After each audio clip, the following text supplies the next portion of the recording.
versículos de 1 a 5.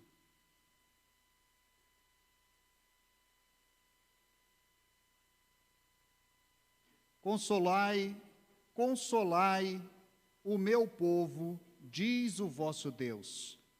Falai ao coração de Jerusalém, bradai-lhe que já é findo o tempo de sua milícia, que a sua iniquidade está perdoada e que já recebeu em dobro das mãos do Senhor por todos os seus pecados.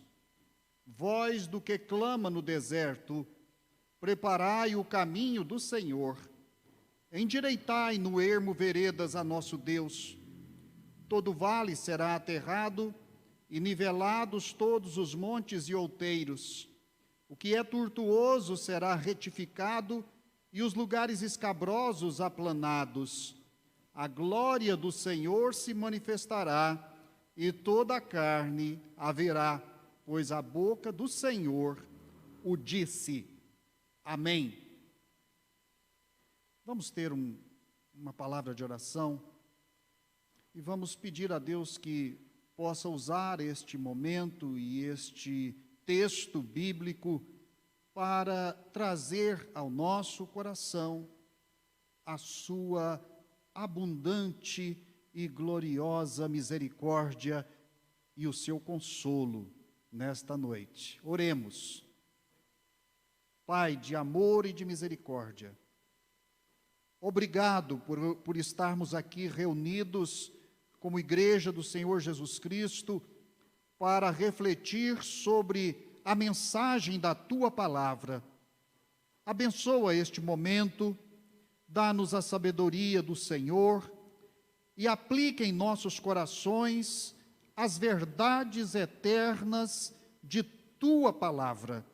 Oramos assim em nome de Jesus. Amém. A abundância de consolo para quem espera nas promessas do Senhor. Isaías é o profeta da consolação. Ele é o profeta que anunciou a mudança de tempo. Ele anunciou a mudança ocorrida no coração de Deus, que agora deseja trazer consolo para aqueles que confiam nas suas ricas promessas. O mundo hoje parece estranho, se comparado com a realidade de outros tempos, em que havia sintonia entre a presença e a vontade de Deus e a resposta e consonância do coração humano.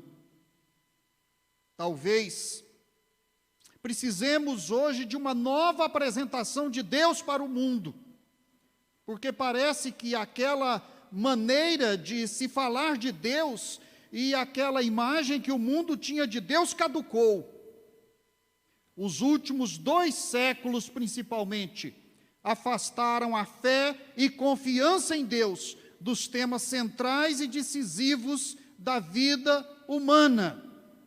Nossa época está motivada pelo conhecimento científico, pelo progresso econômico, pelas novas tecnologias, pelas conquistas da medicina, pelas mídias sociais, pela negação do pecado e afirmação do livre-arbítrio, enfim, pelas realizações humanas em total desprezo pela vontade e autoridade de Deus. Isso é grave. Podemos até falar de uma eclipse de Deus, como fez Martin Buber, o judeu que refletiu sobre os campos de concentração alemães na época da Segunda Guerra, em meados do século XX. Ele falava de um sentimento que estava generalizado, sentimento demonstrado pelas atitudes e especialmente pela cultura, pelas manifestações culturais, de que havia ocorrido um desaparecimento de Deus. Desapareceu o sentimento autêntico de choro, de penitência perante Deus. Em contrapartida, perdemos o dulçor da experiência de consolo divino para as nossas almas e corações nos tempos das tribulações. Ficamos sós no mundo e abandonados em nosso sofrimento. Digo isso não por causa da igreja em si, confiante de que a igreja está, de fato, em sintonia com Deus, em comunhão com o Senhor, e que não tenha perdido esta dimensão da espiritualidade, como o mundo perdeu, o mundo renegou, o mundo rejeitou. Por isso eu convido nesta reflexão a trazermos a fé e confiança em Deus de volta ao coração. Neste texto, Deus se manifesta,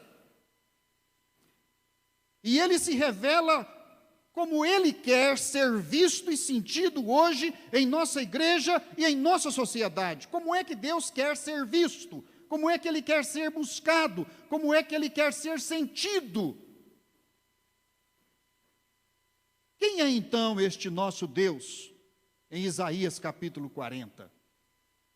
Como anunciar sua visitação e seu propósito? A palavra-chave para falar de Deus hoje é consolo, consolador. Seus mensageiros e profetas são arautos da consolação. O nosso tempo clama, chora, se desespera, sofre a dor de uma pandemia que tira a vida e desafia a medicina e as autoridades sanitárias e governamentais. Nosso tempo geme, o futuro é incerto, a fé e esperança em Deus estão em crise. O mundo afugentou Deus, excluiu a divindade de sua realidade. Então vem a calamidade e o mundo reclama da ausência e ocultação da ação de Deus. Não o queriam, mas agora reclamam porque não veem a sua ação. Será que já sofreram o bastante para reconhecerem a falta que Deus faz agora? Os crentes, por outro lado, abusam da fé e fazem de Deus o seu Aladim. Nunca vivemos na história da igreja um tempo quando a igreja, de fato, transforma Deus em seu serviçal.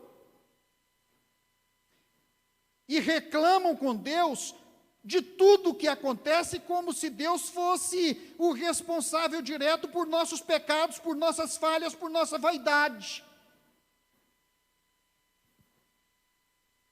Esta pandemia, ela é reveladora. Ela atingiu o mundo como o atentado de 11 de setembro atingiu as Torres Gêmeas de Nova York.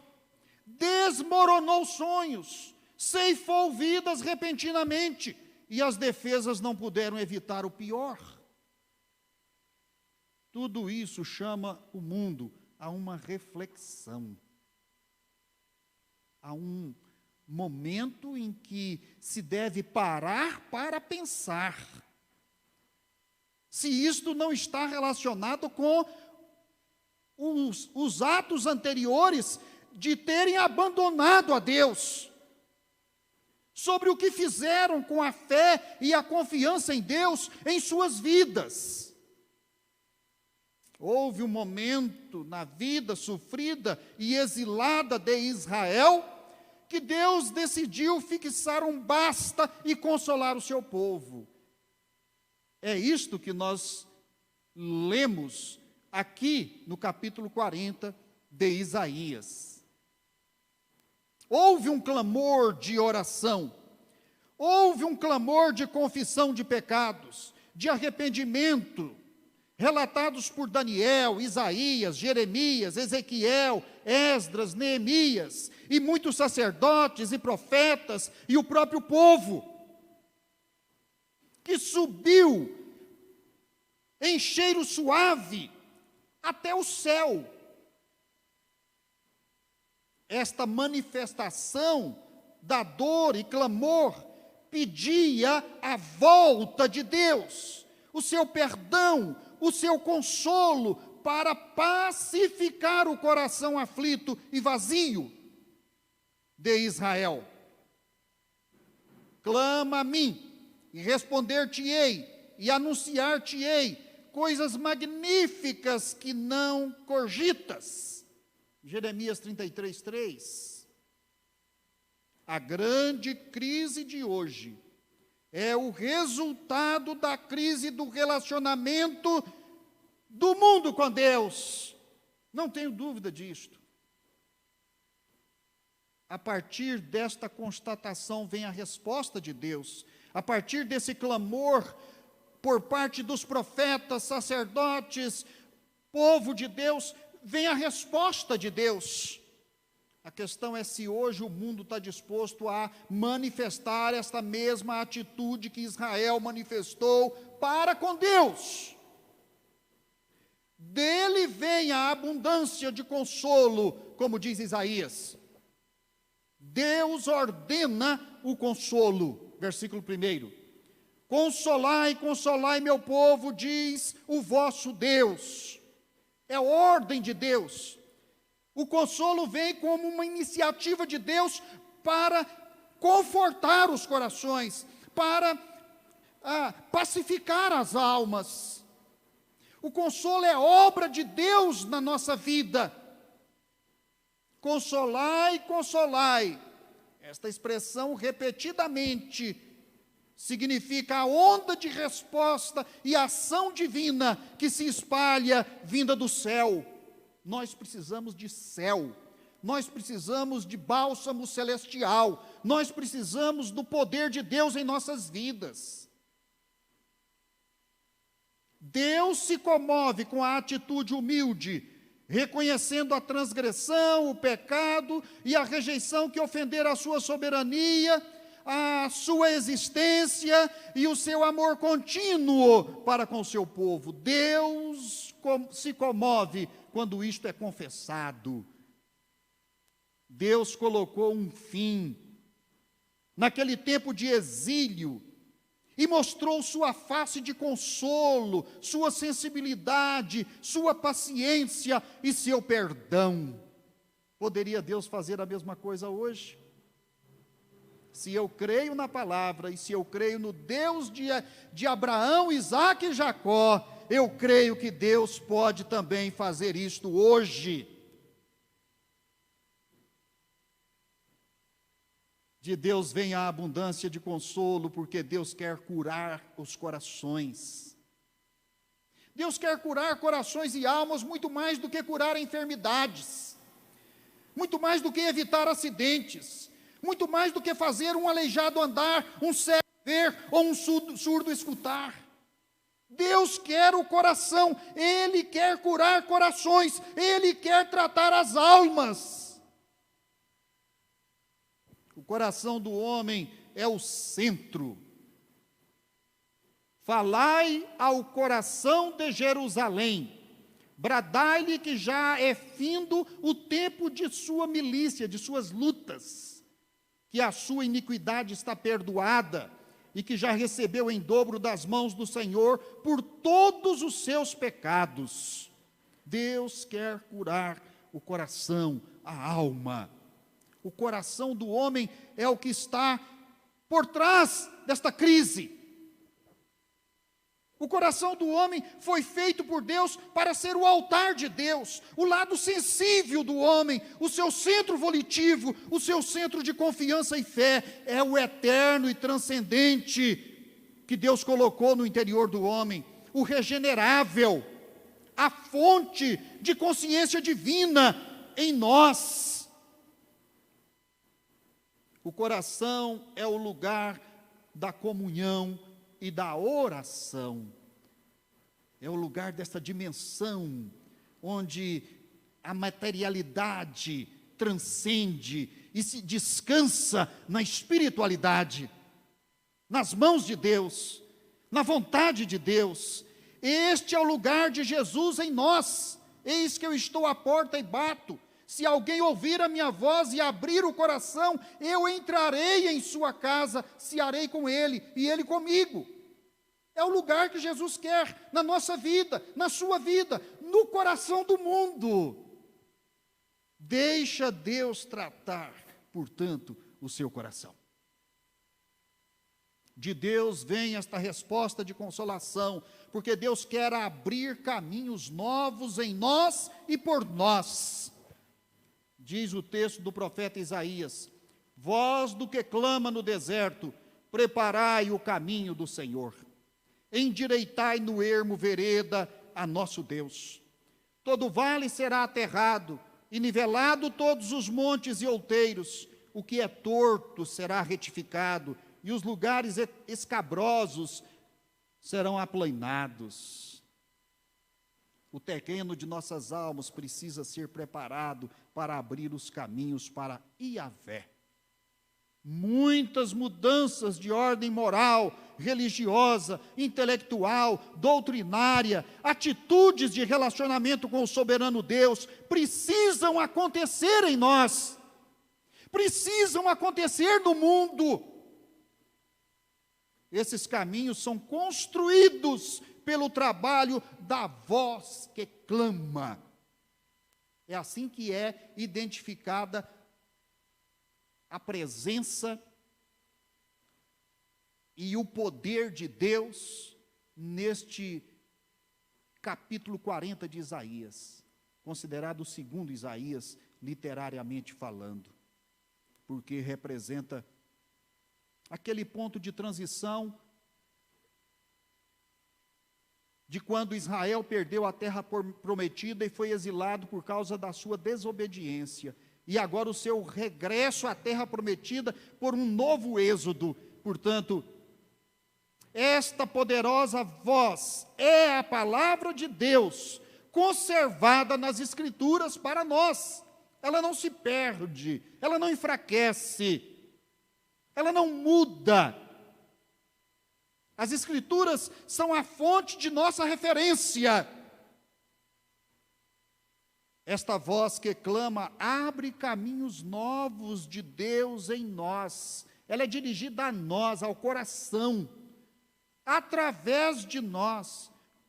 Abre caminhos novos por nossas mãos consagradas ao nosso Deus.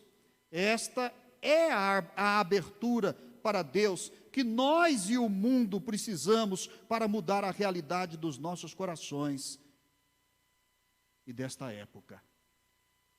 Devemos ser terreno de Deus, terra de Deus, criação e redimidos do Senhor. Esta abundância de consolo, ela se deve porque Deus está pronto para mostrar sua presença em nós e no mundo. Deus não se esconde. Ele não se esconde atrás da lua. Deus está presente. Não é Deus que se oculta, é o homem que se torna cego. A rejeição e negação de Deus hoje, nestes últimos séculos, por força da incredulidade humana, não diminui a benevolência e provisão divinas para com os crentes fiéis e para com o próprio mundo, ainda que eles sejam cegos pelo orgulho e não possam ver e admitir a existência de Deus hoje. Esta incredulidade maligna. O amor de Deus por nós é eterno e dura para sempre. É isto que acalenta a nossa alma e o nosso coração, nós os que cremos.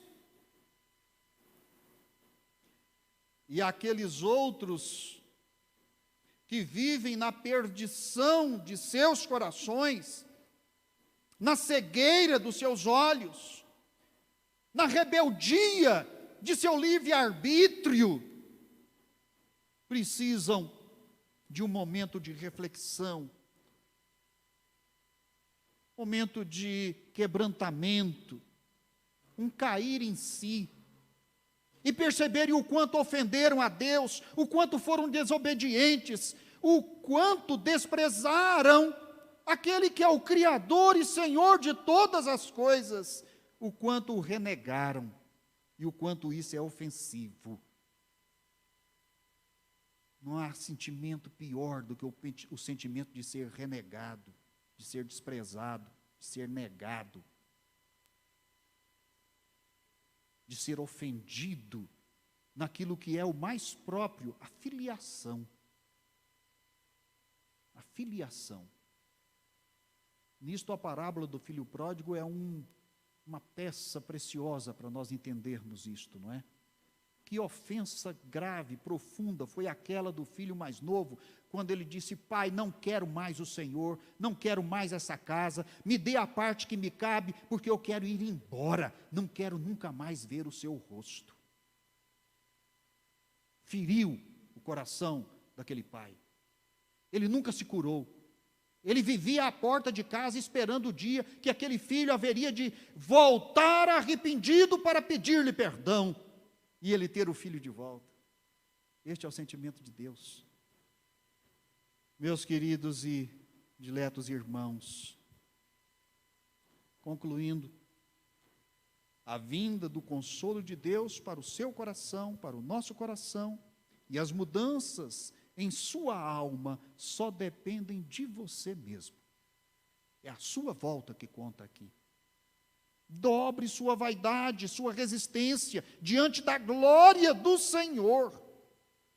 Confesse seus pecados e desfrute do consolo eterno de Jesus, o nosso Senhor. Encerro com o versículo 5. A glória do Senhor se manifestará, e toda a carne haverá, pois a boca do Senhor foi quem disse isto. Que Deus abençoe a nossa vida, encha nosso coração de consolo, especialmente as famílias que estão mais necessitadas disto, mas que Deus possa também operar poderosamente no mundo, no coração daqueles que já abandonaram há muito a sua fé e confiança em Deus, porque tudo depende da volta arrependida desses corações para a presença de Deus, para que possa acontecer as mudanças que o mundo tanto precisa. Deus abençoe.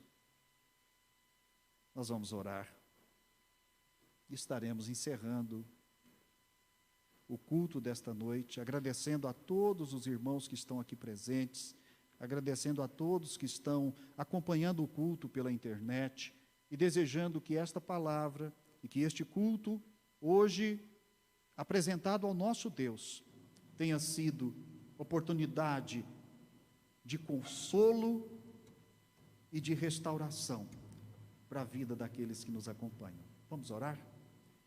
Senhor nosso Deus e nosso Pai, nós sabemos o quanto o Senhor aguarda da parte do mundo, dos corações rebeldes, das almas desesperadas, daqueles que têm entregado suas vidas à vaidade, ao pecado, à idolatria, daqueles que têm renegado o teu nome, negado a tua existência, daqueles que estão, ó Pai, revoltados com tudo e com todos. Pedimos tua clemência, pedimos tua misericórdia, pedimos a ação poderosa do teu Espírito Santo nestas vidas, nestes corações, nestas almas, e que, ó Pai amado, haja uma decisão nestes corações de voltarem para o Senhor, de buscarem a tua presença, de se arrependerem dos seus maus caminhos e de receberem a consolação maravilhosa que vem pela tua presença, os tempos de refrigério pela presença do Senhor em nossa alma. Também pedimos, ó Pai, que o Senhor abençoe as famílias da tua igreja. Obrigado porque o Senhor tem dado proteção Obrigado porque o Senhor tem sido bálsamo e consolo na vida, nos corações, nas almas daqueles que confiam e que creem no Senhor. Obrigado pela bênção da tua igreja. Pedimos, dá-nos uma semana de paz, encaminha as nossas vidas, construa os caminhos do Senhor em nossas almas, em nossos corações, faz de nós um vaso escolhido do Senhor, perdoa os nossos pecados, ó Pai amado, dá-nos a tua bênção, espalha abundantemente o teu consolo e sara o teu povo. Que o amor de Deus, o nosso Pai, a graça do nosso Senhor e Salvador Jesus Cristo, a comunhão e consolação do Espírito Santo do Senhor, venham sobre nós, agora e por toda a eternidade. Amém e amém.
Seguir